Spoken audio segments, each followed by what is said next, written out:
Shalom à tout le peuple de Dieu, de partout dans le monde où vous êtes connectés. Sur la plateforme, vous connaissez la vérité et la vérité vous affranchira. Shalom à toute l'équipe en place qui se mobilise pour que cela soit possible et que la gloire de notre Seigneur se répande. Vous savez, le Christ a dit, j'ai une eau et une nourriture à partager, à donner. Celui qui boit de l'eau que je donne n'aura jamais plus soif. Celui qui mange de ma nourriture n'aura plus jamais faim. Alors, la pauvre femme a été éblouie, perdue et mystifiée parce qu'elle s'est demandé, mais existe-t-il une eau qu'on puisse boire? Elle dit, Seigneur, donne-moi de cette eau pour que je ne vienne plus puiser ici dans ce puits. Seigneur, donne-moi de cette nourriture pour que je la mange, que je n'ai plus jamais faim. Elle n'avait pas compris que le Christ parlait de sa parole. Celui qui consomme la parole de Dieu ne sera plus dans l'ignorance. Il connaîtra la vérité et cette vérité apportera satisfaction, abondance, lumière dans sa vie. Afin que Dieu s'est plaint. Dans le livre d'Osée, chapitre 4, il dit « Mon peuple périt, faute de connaissance. Et parce qu'il n'a pas la connaissance, je l'ai rejeté. » Le Christ est venu, dans Jean 8, 32, il a dit « Vous connaîtrez la vérité afin qu'elle vous affranchisse. » La vérité, connaître la vérité, c'est un sacerdoce royal. La vérité, la connaissance, la révélation n'est pas à la portée. Il faudrait que Dieu se soit manifesté à toi pour te l'apporter. Alors, peuple de Dieu, quand je me retrouve souvent ici, au-devant de toi pour te parler, il y a un moment où je me demande, mais qu'est-ce que je fais là? Qu'est-ce que je fais là? Qu'est-ce qui s'est passé? Comment? Pourquoi? Mais je ne pourrai jamais vous dire ce que je fais là, parce que moi-même, je ne connais pas. Je ne pourrais expliquer et je ne saurais me l'expliquer. Parce que je suis juste conditionné par une présence, une puissance et une force qui me demande de venir te dire tout ce qui m'a été enseigné. Cette présence et cette puissance, c'est le Seigneur Jésus qui m'utilise. Lorsqu'il a décidé de m'utiliser, il n'a pas demandé mon avis. Il n'a pas demandé ma permission. Il s'est imposé à moi et m'a dit « Je t'envoie ». Alors, dans cet élan de « Je t'envoie », il m'a appris à ne jamais venir établir une marge d'hypocrisie dans son œuvre, de la manipulation dans son œuvre, des fausses prophéties ou des faux témoignages dans son œuvre. J'ai trop peur de mon Dieu parce que je le connais assez bien pour venir m'amuser sur le pupitre. J'ai trop peur des représailles si jamais, lorsqu'il m'envoie quelque part, que je n'y aille pas. Il a juste été modéré avec Jonas. Souvenez-vous de comment il a montré à Jonas qu'il est souverain. Quand il a dit à Jonas, lève-toi, va à Ninive. Jonas s'est levé, il a pris sa route à côté pour dire que je n'irai pas à Ninive. Partout où Jonas est passé, il s'est retrouvé face à Dieu qui lui a dit, on fait ce que je veux. Jonas a fui par la mer. Et Dieu lui a dit, à toi de choisir, où je vais détruire toutes ces personnes qui sont dans ces bateaux, où toi tu viens, on règle notre problème. C'est pour ça que dans la vie, tu peux voir, des situations arrivent dans ta famille, des situations arrivent dans ton entourage. C'est toi le problème, parce que tu refuses d'aller faire ce que Dieu veut. Dieu se met à hériter, à persécuter les membres de ta famille ou de tes amis. Jusqu'à ce que tu décides, parce que lorsque tu as l'appel de Dieu, si tu es rebelle, Dieu va s'attaquer à tes proches. Lorsque Dieu t'appelle pour faire son œuvre et que tu es rebelle, il va s'attaquer à tes proches, il va s'attaquer à ton cercle restreint, afin de te détruire par la fin. C'est pour ça que Dieu a demandé à Jonas de faire un choix. Soit il tue tout l'équipage, mais lui il va rester en vie. Alors il devra porter ça sur la conscience. C'est de là où Jonas a dit à tout le monde, tout ce que vous voyez ici là, c'est moi qui suis le problème. Il a dit, pour que vous soyez sauvés, balancez-moi à l'eau. Or, lorsque Jonas parle de quand on le balance à l'eau, c'est qu'il veut mourir. Il préfère mourir que d'aller là où le Seigneur l'a envoyé. Sachant, oubliant que quand Dieu t'envoie quelque part, que tu montes, que tu descends, tu feras ce qu'il t'a demandé. Parce qu'il dispose des mesures qui vont avec. Lorsqu'on a balancé Jonas dans l'eau, qu'est-ce qui s'est passé? Il y a eu un gros poisson qui attendait Jonas. Jonas a fait 3 jours dans le ventre du poisson. 3 jours, vous vous imaginez? Des scènes inimaginables, mais on s'amuse avec Dieu jusqu'à aujourd'hui. Le poisson est allé laisser Jonas à Ninive. Le poisson est allé laisser Jonas à Ninive que tu vas aller prêcher là-bas. C'est pour te dire, toi qui m'écoutes, que les choses qui nous arrivent, ce n'est pas parce que Dieu est très loin. Ce n'est pas parce que Dieu ne voit pas. Il y a certaines choses que c'est Dieu lui-même qui suscite dans nos vies. Lorsqu'il nous parle que nous ne voulons pas comprendre, lorsqu'il nous appelle pour que nous fassions quelque chose et qu'on se refuse, il commence à s'attaquer à nos proches. Alors, pour éviter d'avoir cela dans la conscience, il faudrait toujours que nous fassions ce que Dieu nous demande. Et pour ma part, je viens te dire que tant que je fais ce que le Christ m'a envoyé faire, je suis en paix et j'ai réussi. Tant que je sais que lorsqu'il me dit, va leur dire, ils vont t'insulter, ils vont te mépriser, va leur dire, je suis en paix.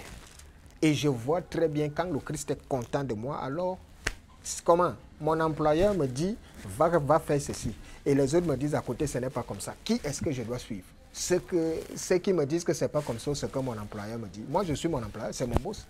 C'est lui qui me paye. Alors, je ne peux pas m'amuser avec celui qui me paye au détriment de ceux qui me miroitent quelque chose. Non, attention, c'est pour ça que je suis là au-devant de vous. Il m'a dit, je t'envoie, va le dire. Au travers de ce que tu leur diras, je t'ai enseigné toutes choses. Va sauver des âmes. Tant que tu leur diras, s'ils sont rebelles, toi, tu seras béni. S'ils t'écoutent, tant mieux pour eux, ils seront sauvés. Mais toi, tant que tu fais ma volonté, tu es béni, tu es sauvé. Ta famille et toi.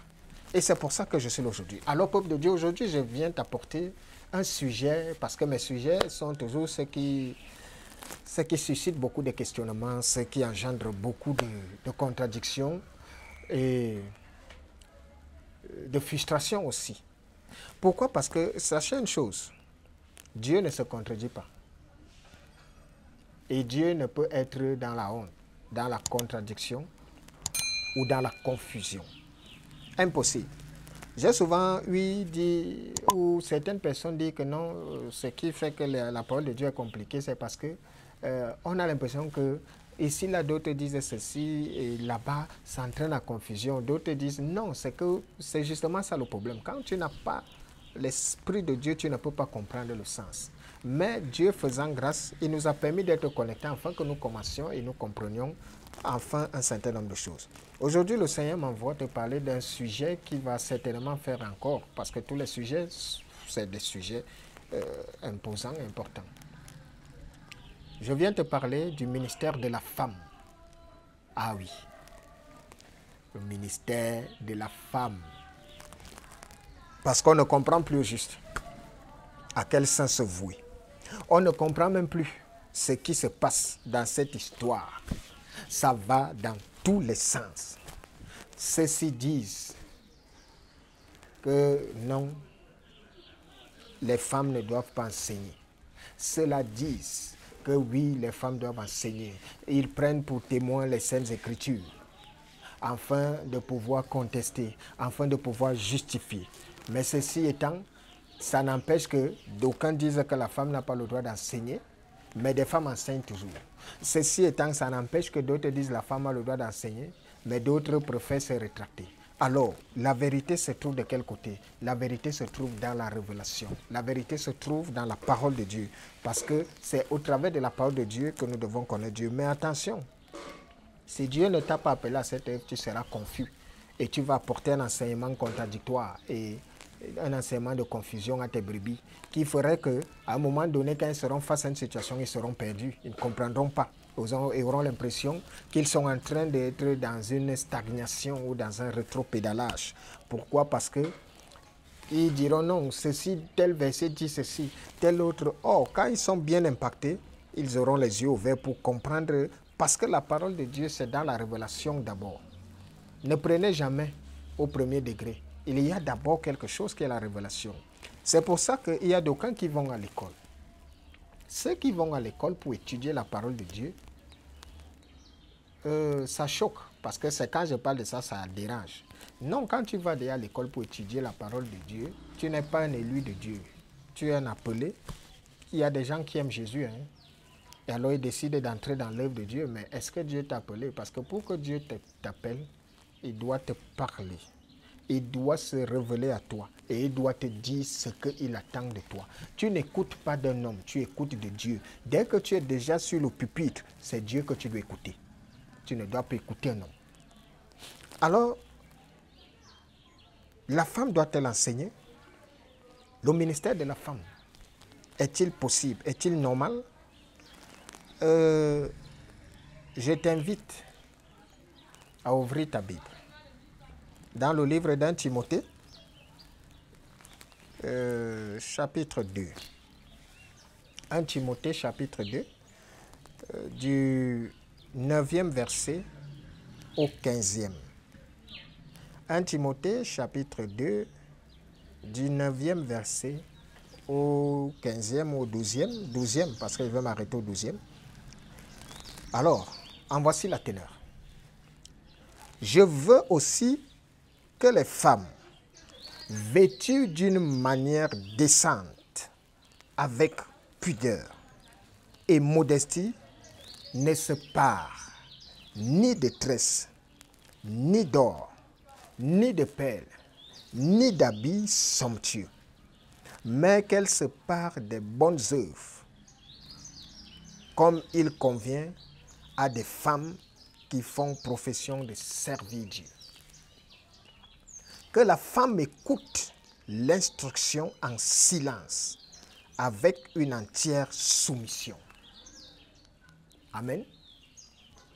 Je ne permets pas à la femme d'enseigner, ni de prendre autorité sur l'homme, mais elle doit demeurer dans le silence. Amen. 1 Timothée 2, 9 à 12. Alors pour moi qui n'a pas la révélation et qui n'est qu'un appelé, qu'est-ce que je vois? Je vois que Paul est en train de dire que, je vois qu'il est écrit, dans les Saintes Écritures que la femme doit être vêtue de façon décente, la femme doit être vêtue de façon modeste, la femme ne doit pas avoir de tresses, la femme ne doit pas porter des bijoux, ne doit pas avoir de perles, la femme doit être simple, mais elle doit plutôt être remplie du Saint-Esprit, d'un bon cœur. Je vois ici qu'il est écrit que la femme ne doit pas enseigner, ni prendre l'autorité sur l'homme. Alors oui, lorsque je me tiens donc devant le peuple de Dieu pour parler, alors je vais prêcher au peuple de Dieu en leur disant que oui, il est écrit, et voilà la référence, qui dit que la femme n'a pas le droit d'enseigner. Tout à fait. Mais cependant, est-ce que nous avons compris le sens? Est-ce que nous sommes sûrs que Dieu nous a appelés à cette œuvre? Parce que quand on a mal compris quelque chose, nous allons amener la confusion dans l'œuvre de Dieu. Ceci étant, je vais dire au peuple de Dieu que la femme a le droit d'enseigner. Je veux dire au peuple de Dieu que ce n'est pas l'apôtre Paul qui choisit les hommes. C'est Dieu qui nous choisit. Dieu, dans sa parole, a dit que dans les derniers jours, il se passera quoi? Je répandrai mon esprit sur toute chair. Vos jeunes gens et vos jeunes filles prophétiseront, vos vieillards auront des songes. Il est écrit que vos jeunes gens et vos jeunes filles. Ça veut dire que Dieu utilisera et les hommes et les femmes. Dieu utilise comme l'homme, comme la femme. C'est Dieu qui nous appelle tous. Ce n'est pas un homme. Alors oui, Paul ne peut pas. Ce n'est pas Paul qui choisit ou qui décide sur qui l'appel ou l'Esprit de Dieu se manifeste. Qu'est-ce que tu n'as pas compris, toi qui prêches ce message aujourd'hui sur le ministère de la femme? Ce que tu n'as pas compris, et qui est une fatalité, une erreur qui entraîne la confusion et la contradiction dans le corps de Christ est que Paul dit au verset 9, « Je veux aussi que la femme vêtue, je veux, pronom personnel, il s'adresse, il dit et il pense sa propre volonté à lui, il estime. C'est pour ça qu'il utilise ce pronom personnel pour dire « je veux ». Ce n'est pas que c'est Christ. C'est Paul qui désire selon l'éducation qu'il a reçue. C'est Paul au verset 12 qui dit encore dans le pronom personnel « Je ne permets pas à la femme, je ». Pronom personnel. Ça veut dire qu'il parle de sa volonté manifeste. Alors, nous allons comprendre pourquoi Paul parle de la sorte. Nous allons mieux étudier Paul. Avant toute chose, je voudrais vous dire que le ministère de la femme est puissant. Le premier apôtre, c'est la femme. Peut-être ça, vous ne le saviez pas. Matthieu 28, premier verset au 10e. Lisez. C'est la femme qui est allée à la rencontre de Christ, la première, lorsque le Christ a ressuscité. Et le Christ lui a dit à la femme, « Allez dire à mes frères. » Il a allé dire. Le Christ, quand il partait, il a envoyé, il a dit, « Allez dans toutes les nations. » Mais là, c'est au premier apôtre qu'il dit, « Allez dire à mes frères. » Lorsqu'il a ressuscité, c'est d'abord la femme qu'il s'est manifesté. Et il a dit à la femme, allez avec la parole. C'est la femme qui a commencé à annoncer l'évangile en disant, il est ressuscité. Le Christ que nous prêchons aujourd'hui est ressuscité parce qu'il s'est d'abord révélé à la femme, qui a cru et est allé l'annoncer aux 12, aux 11. Marc 19, 9e au 12e. Alors, si aujourd'hui des gens prêchent que la femme ne peut pas enseigner parce que ceci, cela, elles n'ont pas le droit de ci, ça, ça veut tout simplement dire que ceux qui le disent n'ont rien compris. Pourquoi? Parce que nous sommes en face. Il faudrait que je vous enseigne la profondeur de cette chose. L'apôtre Paul. Qui est Paul? L'apôtre Paul a été choisi par Christ sur le chemin de Damas. Beaucoup pensent que Paul était un ennemi de Dieu. Non, Paul voulait et servait Dieu. Paul savait qu'il servait Dieu. C'est pour ça que l'Église l'avait recruté pour qu'il traque toutes les autres religions parce qu'il ne fallait pas qu'il y ait autre religion que celle établie parce qu'il était citoyen romain. Il ne fallait donc pas qu'il y ait une autre religion qui se lève en dehors de la manipulation que les hommes avaient établie. Cependant, donc, Paul vient de traquer des chrétiens de gauche à droite et subitement il se lève le christianisme. Alors Paul a reçu un mandat de traquer les 12. C'est pour ça qu'il se lève. Quand il était sur le chemin de Damas, il était en train d'aller accomplir une mission pensant rendre service à Dieu. Il allait traquer le peuple de Dieu. Il cherchait maintenant à ramener liés, morts ou liés, les 12. C'est sur la route que le Christ le visite et lui demande, « Paul, pourquoi tu me persécutes ?» Alors Paul, lui, il a fait l'école de Gamaël. Il a fait l'école de Gamaël qui signifie qu'il a eu un père spirituel. Mais là, il se retrouve face à Christ.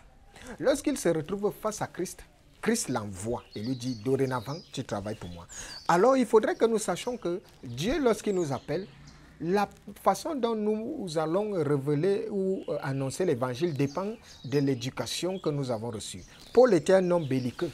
Paul était un homme impulsif. Paul ne s'est pas marié. Pourquoi? Parce que Paul avait un caractère dur. C'est-à-dire que Paul était dans la trame de personnes qui aiment la perfection. C'est pour ça que même dans son évangile, il parle de perfection. Il parle de sanctification, il parle de purification, il parle de justification. Parce que lui, il aime les choses bien faites. Paul a décidé de ne pas se marier. Ce n'est pas un autre qui lui a été donné de Dieu. Non, c'est parce que lui-même, quand il se regardait, il savait qu'il est quelqu'un de difficile. Il est quelqu'un il y a une catégorie de personnes dans ce monde qui ne peuvent pas se marier. Pourquoi? Parce que lorsqu'il vit avec une femme, quand elle va prendre par exemple le linge pour le laver, il va trouver que ce n'est pas assez bien lavé. Il va reprendre. Lorsqu'elle va lui faire à manger, il va trouver que ce n'est pas assez assaisonné et il veut tout faire à lui seul. Alors ce genre de personne ne peut pas vivre avec une femme. Et c'est un peu le type de Paul. Paul était quelqu'un de belliqueux. Ça veut dire qu'il s'emportait facilement. C'est pour ça que même lorsque il prêchait l'évangile, c'était comme s'il voulait obliger à tout prix les hommes à être corrects. Alors, dans la religion, dans l'enseignement que Paul a reçu de Gamaël, il sait que les femmes n'ont pas le droit de se tenir là où se trouvent les hommes. Et c'est ça qu'il vient donc. Il ne vient pas parler de la part de Christ à ce moment. Il dit, je ne permets pas. En fonction de l'éducation qu'il a reçue, c'est lui qui dit, je ne permets pas. Ce n'est pas le Christ qui l'a envoyé parce que ce sera contradictoire. Christ décide, Dieu peut décider. N'y a-t-il pas eu des femmes prophétesses? N'y en a-t-il pas? Dieu choisit qu'il veut, s'il décide, il choisit un enfant. Il choisit un fou, il choisit un adulte, il choisit un homme, il choisit une femme. Il choisit qui il veut. Alors si c'est une femme que Dieu choisit pour l'apostolat, parce que les premiers, je vous le dis, le premier apôtre, c'est la femme, le ministère de la femme. Et par ricochet, je vous fais une révélation. Dieu a donné le pouvoir à la femme. Peut-être vous ne le savez même pas. Il s'est passé quelque chose au jardin d'Éden. Je reviendrai là-dessus pour enseigner. Pendant que l'homme dormait, qu'est-ce qui s'est passé? La révélation a été donnée. Je reviendrai là-dessus. Mais sachez que le pouvoir, c'est la femme qui l'a. L'homme n'a pas le pouvoir. Dieu n'a pas donné le pouvoir à l'homme. Quand je vois souvent, on se vante, oh, la femme est le sexe faible. La femme, attention, la femme est le sexe fort. Par conséquent, Paul parlait et c'est ça le problème, savoir cerner. Moi, en tant que serviteur de Christ, je comprends bien Paul, je sais dans quelle dimension il opérait là. Je sais parce que l'évangile s'annonce en fonction de dimension, en fonction de l'éducation, en fonction de la compréhension. Parce que vous allez vous rendre compte que Paul et les 12 et les 11, ils ne se comprenaient, pas qu'ils ne se comprenaient pas, mais il n'a pas réellement été accepté dans le cercle des 12. C'est pour ça que quand vous allez le lire, il rappelle toujours que moi, Paul, n'étant pas apôtre par excellence. Pourquoi il précise toujours qu'il n'est pas apôtre par excellence? Parce qu'il sait que les autres lui ont dit, bah oui, bah tiens, oui, Christ t'a choisi, il fait ce qu'il veut et tout. Mais nous, on sait que tu n'étais pas quelqu'un de bien parce que tu as validé la mort d'Étienne, ce jeune homme saint. Et ça nous a fait mal parce que ce n'était que quelques jours qu'il avait fait tuer Étienne et puis Jésus lui parle. Vous pensez que la douleur qui était dans le cœur des apôtres devait se dissiper? Et c'est pour ça que même avec Pierre, Paul avait toujours des accrochages. Hein? Ah oui, ça peut-être vous ne le savez pas. Alors aujourd'hui, Paul lui vient, il dit que je ne permets pas à la femme d'enseigner en fonction de l'éducation que lui il a reçue et de l'école de Gamaël. Mais toi, tu viens prendre ça. Tu commences à prêcher aussi ça que la femme ne doit pas. Est-ce que c'est ce que Christ a dit? C'est là le danger quand tu n'as pas. Il faudrait que Dieu te révèle pour comprendre la dimension. Ce n'est pas contradictoire au sein des Écritures, mais c'est que nous prêchons tous Christ, qui nous a appelés de la même façon. Alors nous savons que l'appel que nous avons tous a des dimensions selon les esprits et les mentalités. Ça peut trouver que toi tu es de façon tolérante. La façon dont tu vas prêcher le peuple de Dieu sera dans la tolérance. Paul, lui, il prêchait dans la force. Paul, lui, selon qu'il voulait que les choses se passent assez bien. Il voulait que les gens le ressentent. C'est pour ça qu'à un moment donné, même pour se marier, Paul a parlé du mariage. Mais vous et moi, vous savez que beaucoup vont se lever pour dire oui, mais il avait l'esprit de Dieu. Nous tous sommes dans l'esprit de Dieu. Nous sommes des appelés.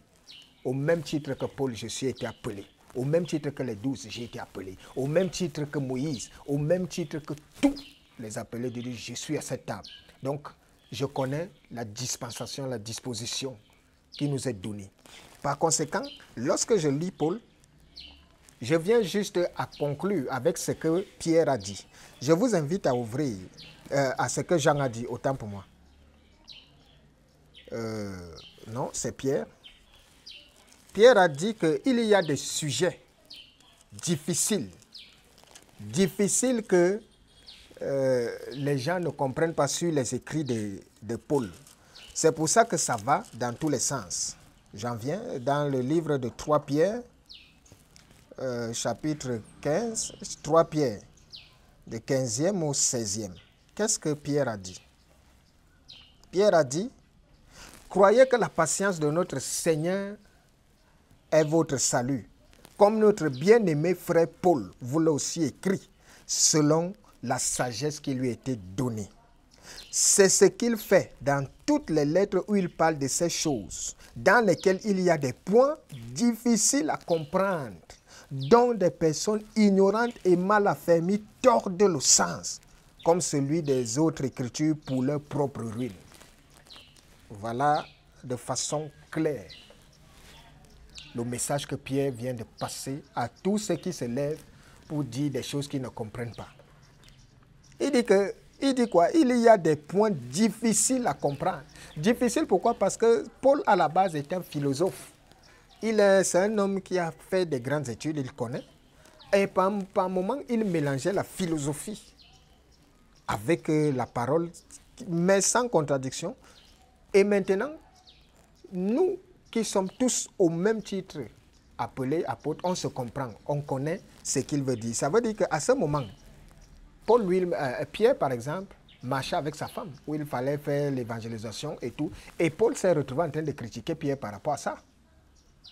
Donc, par conséquent, tu ne peux pas, ne pense pas que parce que tu as lu quelque chose, parce qu'il y a des gens qui sont souvent là, dès que tu parles un peu des versets bibliques, donne les références. Vous pensez que c'est les versets bibliques qui signifient que tu as compris ou que tu connais quelque chose dans les Saintes Écritures?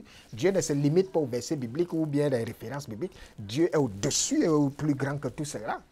Alors, c'est un problème aujourd'hui dans l'Église qui divise le corps de Christ. Et pour rien, Dieu choisit qui il veut. Dieu se révèle à qui il veut. Sachez que vous aviez mal vu pour ceux qui prêchent que la femme ne doit pas enseigner.